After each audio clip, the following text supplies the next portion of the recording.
What's going on, MMA fans? I'm back to do my MMA Corner number 9 video. I apologize ahead of time. All of those of you that have been sending messages regarding topics, I apologize. I haven't had a chance to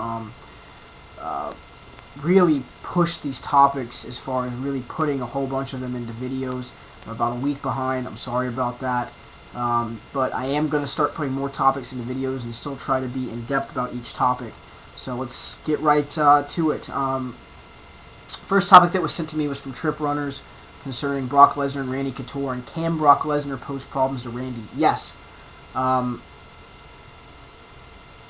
is a huge heavyweight. Guys that have been huge wrestlers that were heavyweights, like Josh Barnett, have given Randy problems in the past.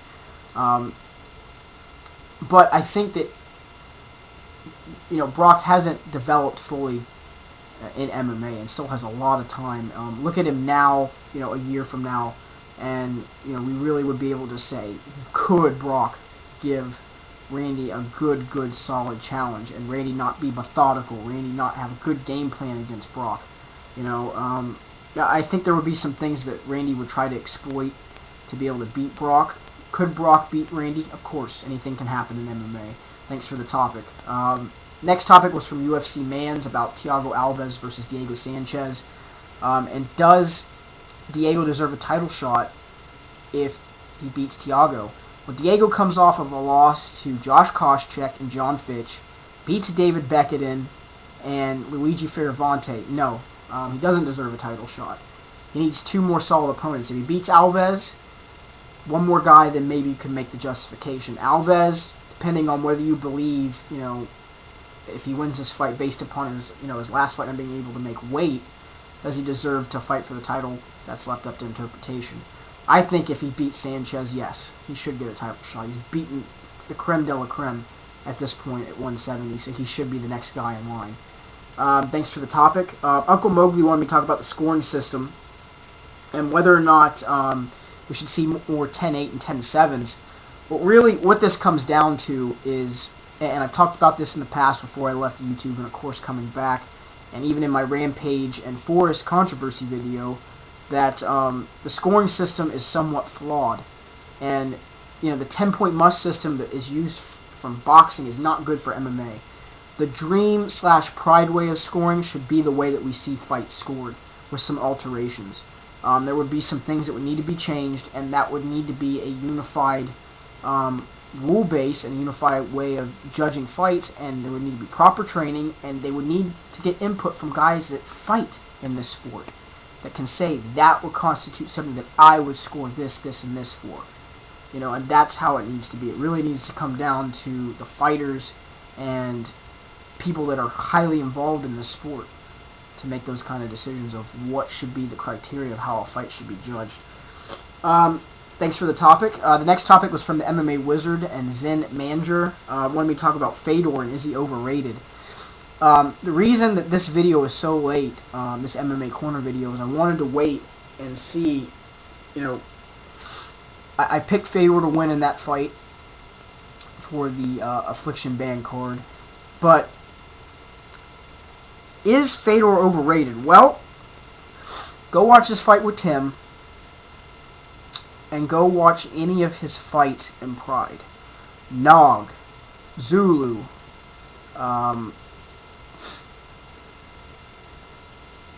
Fujita, Krokop, Randleman. I mean, any of his fights. And watch them unbiasedly and ask yourself that rhetorical question. That's going to be up to interpretation and personal opinion. Everyone's going to have different opinions about that, but do I think Fedor's overrated? No. And I think he proved it in the fight against Tim Sylvia. The other question is, is Fedor a top heavyweight? Is the #1 heavyweight? Well, who else has fought top 10 competition and had a long string of wins that would even suggest being at that spot? Really nobody. And even at this point, now with Fedor coming back and beating Tim in the fashion that he did, but even beating Tim, a top 10 heavyweight, Look at the rest of his record. I mean, he deserves to be at that spot because nobody has really knocked him out of that spot based upon who they fought. Who could beat Fedor? Well, the likely candidate is Josh Barnett right now if that fight happens. And Josh has the potential skills to give Fedor an excellent fight and to be able to put Fedor in trouble. Then there's also the talk of Randy. Well, I don't know. That's going to be a tough fight for Randy. A really tough fight. Especially with a guy that is probably just as strong in the clinch as Randy is. So, again, that's left up to interpretation, too, of how you think that fight would end up. Josh, you know, that's a tough fight to call as well. Fight can go either way, depending on which guy gets a better position. But, you know, like I said, that's left up to interpretation. Thanks for the topic. Then Tomanii wanted me to talk about who should be in the MMA Hall of Fame. Well, a couple of the guys that I'm going to talk about are already in the UFC Hall of Fame. Ken Shamrock, Dan Severn, Randy Couture, Horace Gracie. Then you've got guys like Don Fry, Fedor, Chuck Liddell. You know, guys that have really become either legends in this sport or the foundations of this sport should be in the MMA Hall of Fame. And when people talk about Chuck Liddell, they go, wow, knockout artist. When people talk about Fedor, wow, one of the best pound-for-pound fighters in the world. When people think of Nogueira, which is another guy, best submission guy at heavyweight I've ever seen. You know, these are all guys that could be in the MMA Hall of Fame. So, really, that is a one that you could put different guys in there based upon, you know, your opinion and who you think should be in there. But I think those are the main group of guys that you should see in a Hall of Fame for MMA. So, thanks for the topic. As always, leave me some comments, constructive, negative, positive. Let me know what you think.